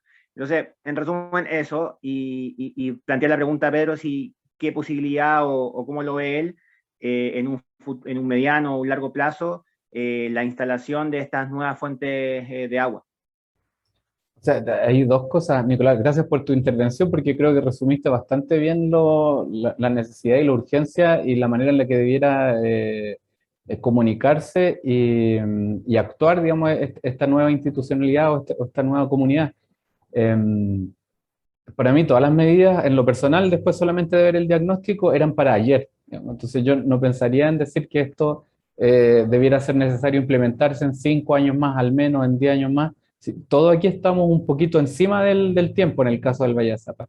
Y pensar en este otro tipo de alternativas, claro, hoy día puede ser que sean costosas, pero va a ser mucho más costosa no implementarlas. O sea, ese tipo de costos que no estamos viendo hoy día, lo vamos a ver el día de mañana y la urgencia no era para un par de años más, sino que ojalá el día cero. Eso, Nicolás. Después hay otras manos, creo. No sé. Muchas gracias, Nicolás. Luis Jorquera, ¿cómo estás? Buenas tardes. Estás muteado, Luis. Estás muteado, Luis. Luis, estás mudo. No lo podemos desmutear nosotros. Sí, ¿no? ahí sí, ahí sí. Ahí ¿Me sí, escuchan? gracias. Sí, muchas gracias. No, yo me he perdido algunas partes de la exposición por otras razones, pero que tengo dos preguntas. Una se refiere a qué, bueno, no es el propósito de la modelación, ¿no? Pero el aspecto de las nuevas fuentes y posibles fuentes de agua para el valle, que a través de los años, ¿no es cierto?, se ha visto que hay una potencialidad en el altiplano, en el canal Lauca, ¿no es cierto?, y en otras fuentes, también en el acuífero del altiplano, y también de algunas terceras fuentes por ahí. Yo no sé eso, si tú tienes alguna información, si pudieras ver darnos alguna orientación de cómo está esa situación, que yo no la conozco en los últimos años. O sea, nuevas fuentes desde el altiplano.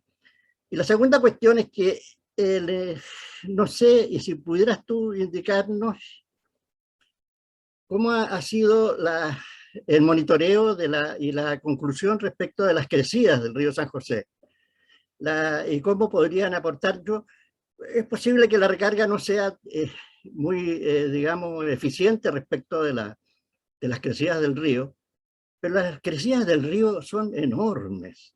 yo no sé si algunos de ustedes la han experimentado, se lleva a los puentes.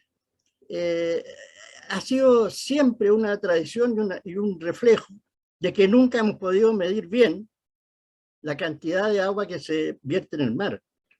Entonces no sé yo cómo tú has, yo no he visto el detalle de lo que has presentado, pero qué monitoreo, qué base de medición tienes tú para evaluar las crecidas. Porque siempre se ha pensado antes en que se puede aumentar la infiltración con la infiltración, digamos, de las crecidas. Y eso puede ser un aspecto, digamos, muy importante. Sí, esa es la Sí, segunda pregunta. sí, gracias por la consulta. La primera de nuevas fuentes del sector altiplano, o sea, aumentar la capacidad de trasvase de la cuenca, eso no se levantó por lo menos dentro del desarrollo del proyecto como una de las alternativas posibles. Podría ser una idea, digamos, de aumentar este caudal de extracción, pero por lo menos no se levantó y no se evaluó también como alguna solución viable para disminuir el bombeo del sector agrícola y aumentar la disponibilidad a nivel superficial. Eso podría haber sido un escenario, pero no se evaluó, porque tampoco apareció dentro de las reuniones de participación. Y las crecidas efectivamente tienen un impacto bastante fuerte en la recuperación del valle. Si uno lo ve, a lo mejor, claro, no hay una forma directa de medirlo, no hay aforo que dé, digamos, para medir ese tipo de caudales que ocurren en la desembocadura del valle, pero uno sí lo ve reflejado en los pozos, en los niveles, o sea, que era lo que mostraba un poco en algunos momentos en la crecida del año 2001, donde logran recuperarse los niveles. Y ahí uno puede hacer una estimación un poco del volumen que aportó cada una de esas crecidas importantes en cada uno de los eventos. Y yo nos mostré varias cosas acá en la presentación, fue una parte de la reunión final de diagnóstico. El proyecto evaluó muchas soluciones viables. Una de las primeras era esa, justamente, tratar de aumentar la capacidad de infiltración del río a través de barreras ubicadas en distintos sectores. También estuvo la evaluación del embalse Livilcar, también con fines de poder retener un poco de esta agua que podría estar desembocando y desembalsando directamente al mar, pero la capacidad de expandirse de la caja, de aumentar su lecho y poder generar una mayor capacidad de infiltración hoy día era enorme.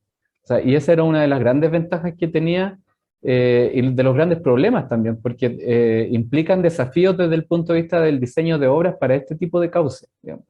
Entonces eso lo dejamos evaluado como escenario, está en el estudio y todas estas medidas en su conjunto irían como en la recuperación del valle.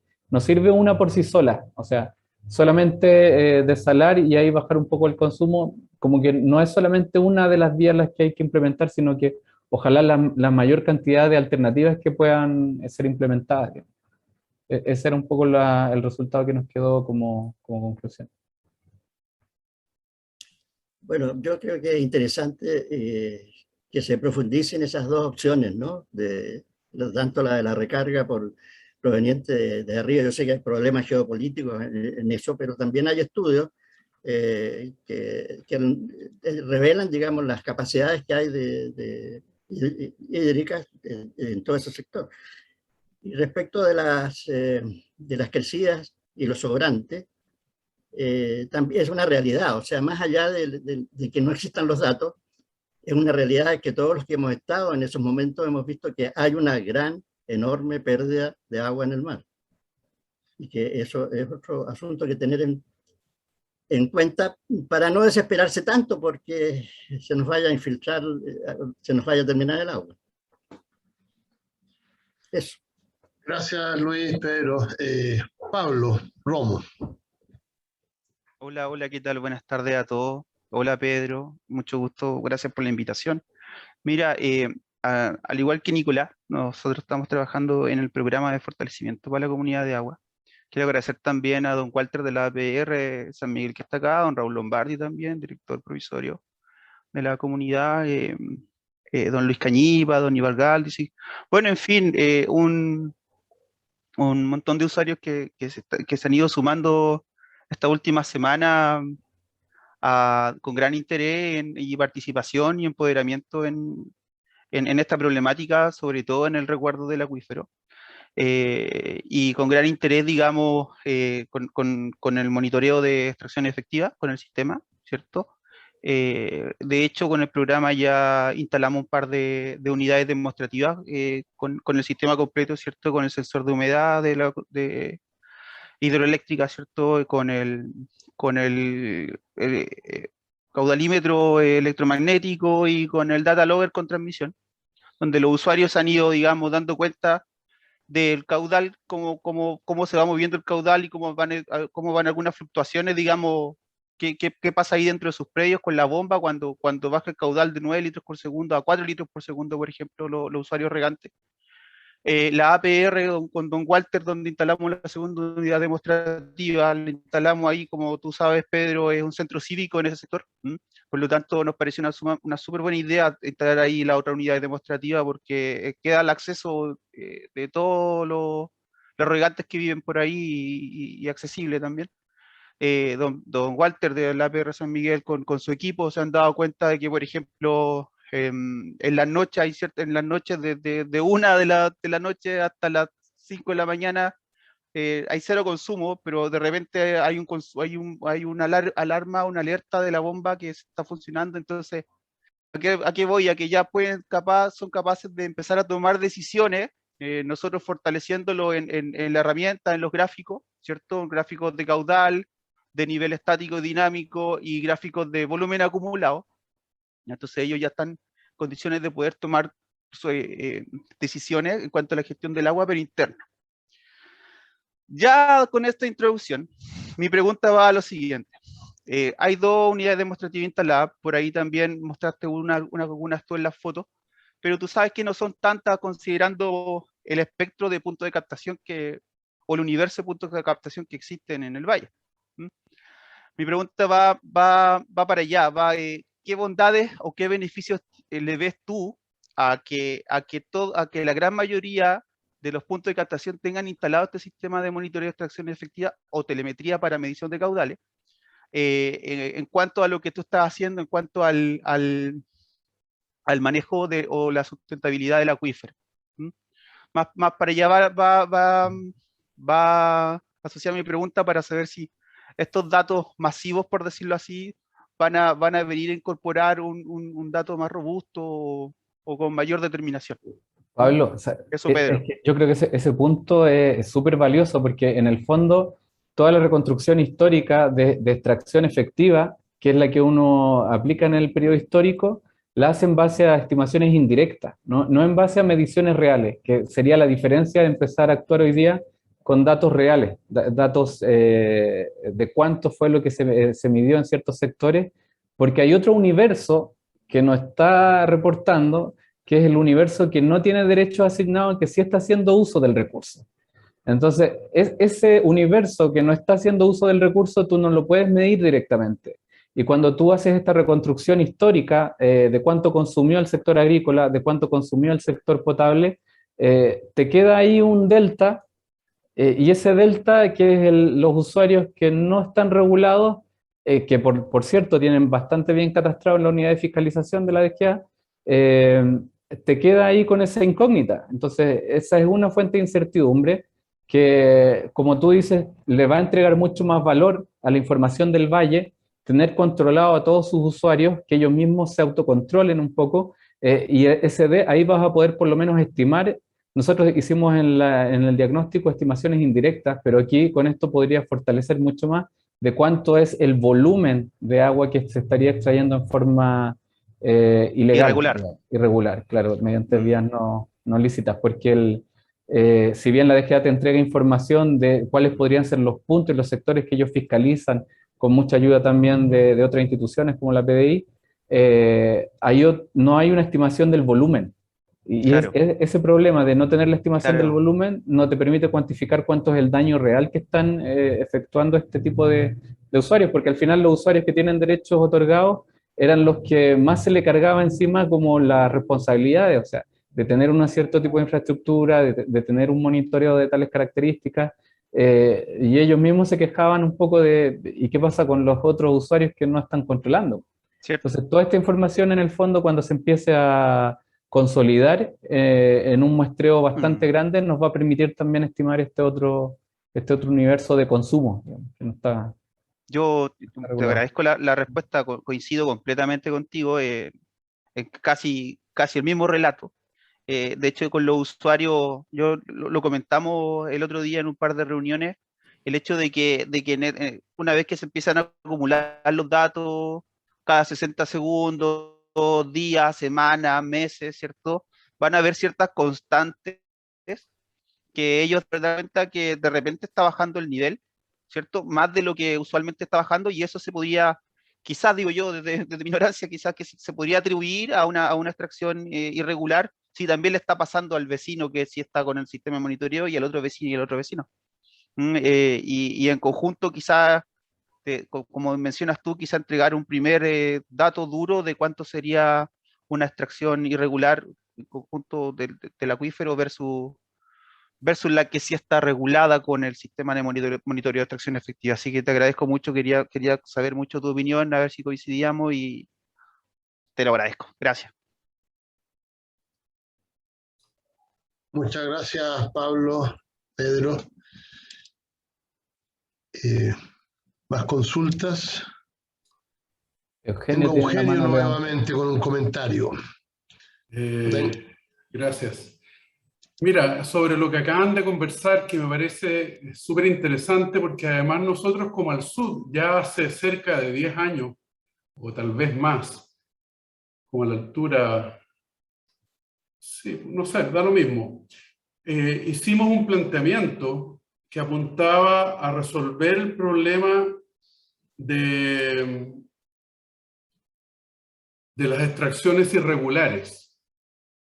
Y que hoy día cada vez es más fácil poder resolverlo si existe la voluntad y el ánimo de hacerlo, sobre todo si se conforman las CASU y pasan a ser parte de un funcionamiento colegiado. Nosotros lo hicimos a partir de la realidad de la regulación o de la estructuración de la regulación de los derechos provisionales en agua subterránea. ¿Y en qué consiste? La verdad es que si tú tienes, como ha sido la política hasta ahora, un criterio para eliminar el factor de extracción irregular, cerrar los acuíferos y salir a perseguir a balazos a quienes sacan, cuando son una cantidad importante. Nosotros hicimos el mismo programa que están haciendo en Arica, en Ligua Petorca, y en Ligua Petorca voy a decir una cifra súper conservadora para que nadie me rete. Por lo menos los irregulares duplican a los regulares. La verdad es que es mayor que eso, pero por lo menos lo duplican. Entonces, tratar de evitar eso de forma por la vía de la denuncia, del juicio, qué sé yo, es como completamente imposible, para decirlo en chileno.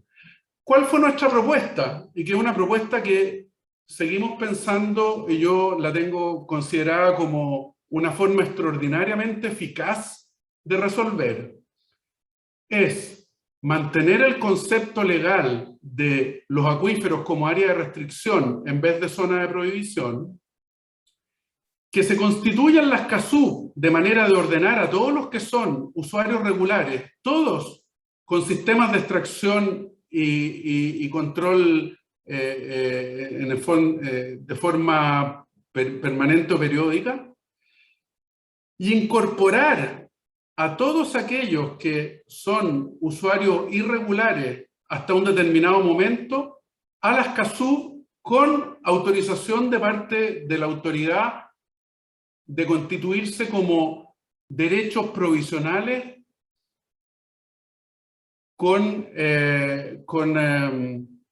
derechos provisionales con posibilidad de ser modificados, o sea, se me olvidó cómo es la palabra, pero condicionado. ¿Qué permite eso? Permite que si todos están midiendo, incluso los irregulares, porque es condición para entrar a la CASU, en el fondo poner los sistemas de medición y control, Si todos se están midiendo, el acuífero puede entenderse cómo funciona y se puede verificar en términos objetivos con el conocimiento de todo el universo de que si existe o no existe afectación real. Y si existe afectación real, ¿quiénes son derechos provisionales? Pueden ser modificados, regulados, prorrateados o extinguidos, inclusive, sin apelación, conservando y protegiendo a los que tienen derechos permanentes. Y aquel que pasa a ser irregular después de esa línea de cierre, a ese gallo sí que lo llevamos a la justicia, lo tiramos al paredón o a lo que sea. Y ese es el camino más fácil, más propio, más regular y más adecuado, porque además conserva el derecho natural tal vez de muchas de esas personas que están extrayendo irregularmente, no por su culpa, sino que por condiciones que son consecuencia de nuestro propio actuar como país en términos del otorgamiento de los derechos o de las tramitaciones extensas o de muchas situaciones que para ellos son completamente inmanejables. Y lo vuelvo a plantear porque creo que es necesario para el país avanzar en una línea de esa naturaleza, porque a nivel de prácticamente la mayoría de las cuencas, lo que estamos haciendo al cerrar los acuíferos, aplicar la 20064 y no tener control sobre eso, es que estamos aumentando la capacidad de existencia de irregulares en vez de disminuyéndola. Ese es mi punto.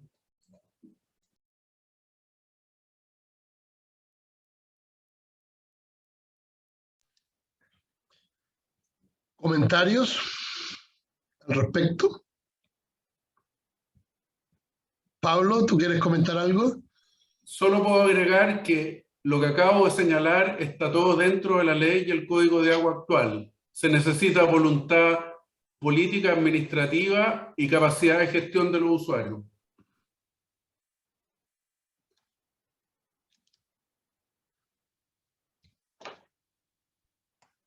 Nicolás. Sí, yo, bueno, estando bastante de acuerdo con Eugenio, sobre todo desde el punto de vista de que la estrategia que se ha utilizado actualmente para solucionar este tema no ha sido satisfactoria en ningún territorio o no ha dado los resultados esperados. No es malo innovar. Sin embargo, para que lo que plantea Eugenio, a mi parecer, resulte, tiene que tener lo que decía Pedro en su exposición, una orgánica y una estructura que efectivamente regional, de forma regional funcione. Primero con la organización de usuario de agua que tenga que estar en pleno funcionando, y no solamente desde el punto de vista legal. A ver, en el caso de la casa de Nazapa, todavía hay un tema con la constitución legal, pero yo creo que más importante que eso, o igual de relevante, es el aspecto organizacional y el aspecto de poder funcionar como una agrupación que protege el recurso, como la única agrupación que protege el recurso, como la única agrupación de regantes que mandata el Código de Aguas para poder proteger el recurso. La idea, a mi parecer, es bastante buena, pero sí necesita una orgánica muy, muy aceitada, por así decirlo, para que tenga los resultados que todos esperamos.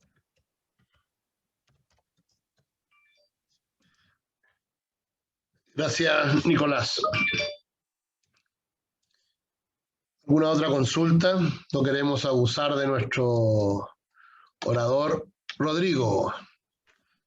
Hola, hola Pablo, gracias por este nuevo webinario. Pedro, gusto en saludarte. Mañana nos reunimos para conversar detalles de modelación, que es el área que nos gusta. Pero pensando un poco en esa línea, pensando en que yo también he hecho harto trabajo de modelación dentro de mi vida hidrológica, quería traerte un poco más, no tan aterrizado a lo que están conversando ahora, sino un poco más a los modelos en sí.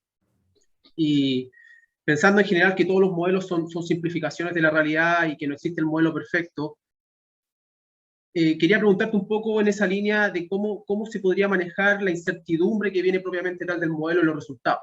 Por ejemplo, cuando tenemos un modelo Moodle, generalmente lo que queremos es que la grilla sea representativa de las condiciones de la cuenca o del acuífero. A veces utilizamos grillas que son de una resolución más amplia, a veces utilizamos grillas mucho más pequeñas. Entonces, dentro de ese contexto, ¿cómo crees tú o cómo se hizo el trabajo en el Valle de Azapa para poder un poco minimizar esa incertidumbre que se pueda propagar desde el modelo? Esa es la pregunta número uno. El tema de la incertidumbre hidrológica que se propaga desde los modelos. Y la segunda pregunta tiene que ver con que actualmente hay una discusión bien importante en términos de que nosotros, los investigadores, los científicos, los modeladores, le ponemos mucho empeño en tratar de modelar los procesos físicos a escala de cuenca o de nuestros acuíferos desde el punto de vista de poder, digamos, estimar los componentes internos, ¿cierto? Pero también hay una competencia muy fuerte ahora que tiene que ver desde Machine Learning. O sea, de hecho hay acá unos muchachos que se ganaron un proyecto Fondesit en Chile que van a comenzar a hacer predicciones de caudales utilizando Machine Learning.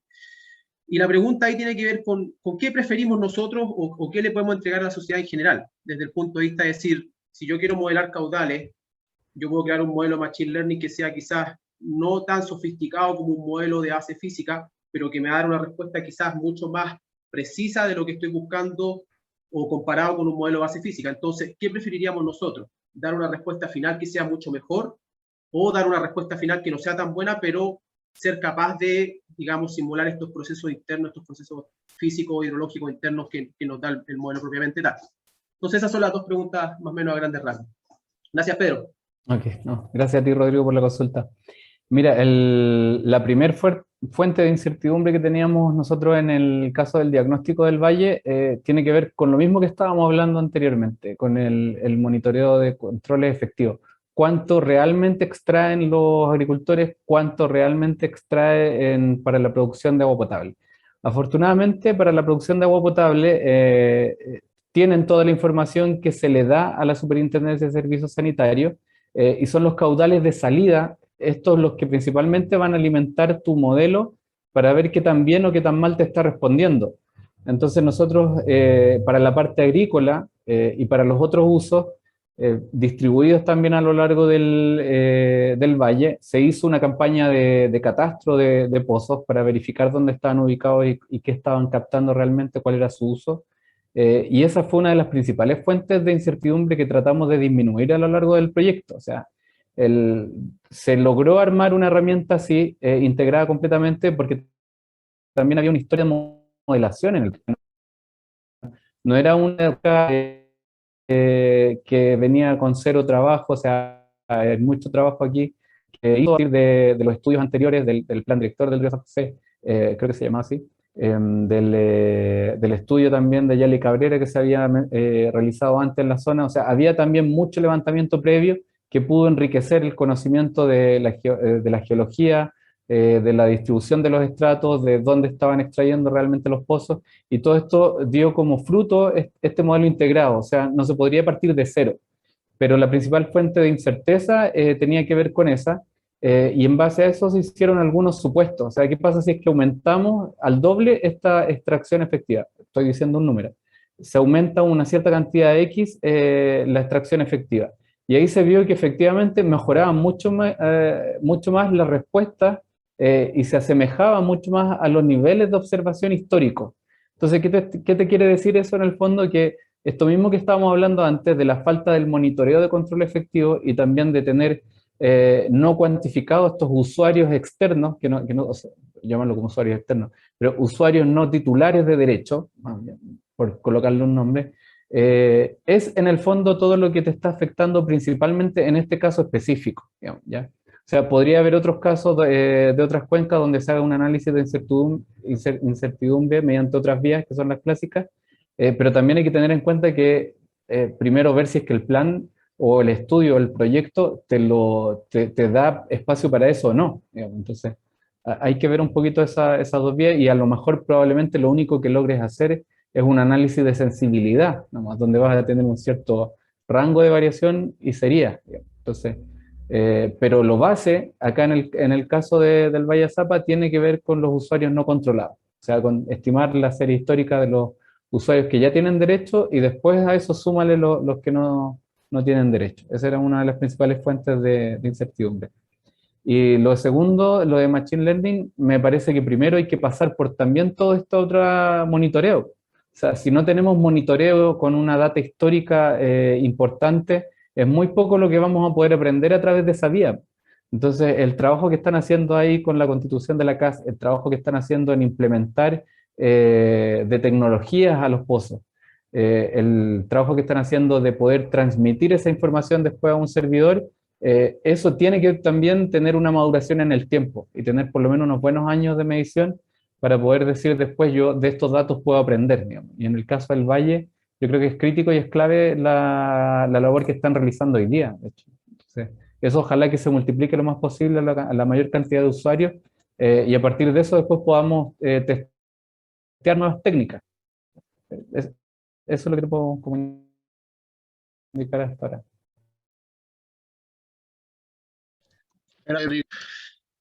Son las 8 de la noche, estimadas, estimados. Yo creo que es una hora prudente. Ha estado muy interesante tanto la presentación como las consultas, un poco el debate, las ideas que sean. Ya los dejamos cordialmente invitados para nuestras próximas actividades. Te reitero los agradecimientos, Pedro, por hacer